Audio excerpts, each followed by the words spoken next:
বৃহৎ দক্ষিণ এশিয়ার সর্ববৃহৎ শ্মশান আজকে আপনাদেরকে সেটা দেখাবো। এটা আমাদের দক্ষিণ এশিয়ার বৃহৎ শ্মশান। অনেক আবেগী মুসলমান বলতে পারেন যে তুমি শ্মশান দেখাচ্ছ কেন? আপনি শ্মশান দেখেন, সেখানেও আপনার মৃত্যুর কথা স্মরণ হবে। আপনি কবরস্থান দেখেন, সেখানেও আপনার মৃত্যুর কথা স্মরণ হবে। এই শ্মশানে আছে একটা সুবিশাল পুকুর। পুকুরের মাঝে আছে তাদের হিন্দু ধর্মাবলম্বীদের একটি মঠ।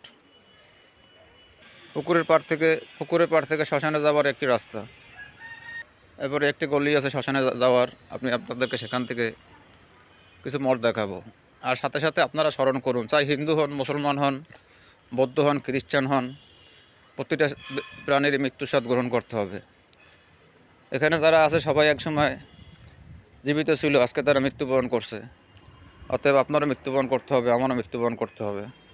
এখানে আর একটি গলি আছে, সেই গলি থেকে যাব এবং একটি হিন্দু লোকের দাফনের সৎ কাজের কিছু অংশ আপনাদেরকে হয়তো দেখানোর চেষ্টা করব।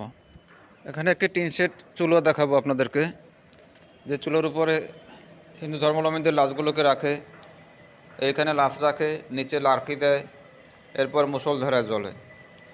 তো মুসলমানের বাচ্চা কেন আপনি আলহামদুলিল্লাহ বলবেন না যে আল্লাহ তাআলা আপনাকে মুসলমান বানাইছে? এই শ্মশানের পিছন সাইড থেকে ওই একটা চুলা আছে, আরও দুটো খোলা চুলা আছে। এগুলো আপনাদেরকে দেখালাম। এটা আমাদের আমাদের এশিয়ার একটি গৌরবময় ঐতিহ্য।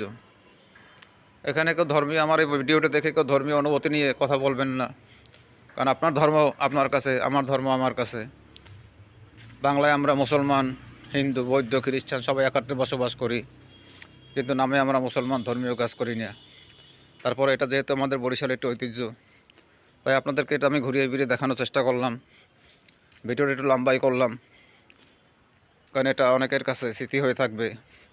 আমার সাথে যে সমস্ত ভারতবর্ষের বন্ধুদের সাথে অ্যাড আছে, ওরা হয়তো বা জীবনে এটা দেখেই নেই। একটি মঠ প্রাচীন করে সাজানো, এটাও একটি মঠ। এখানে কিছু লোকের ছবি দেওয়া আছে, সবাই মৃত্যুবরণ করছে। অতএব হিন্দু হন, মুসলমান হন, সবাই মৃত্যুর জন্য প্রস্তুত হন। বরিশাল শ্মশান রক্ষা কমিটি অফিস, বরিশাল কাউনিয়া। আশা করি ভালো লাগবে। এই শ্মশানটির শেষ অংশ আবার ঘুরিয়ে দেখালাম।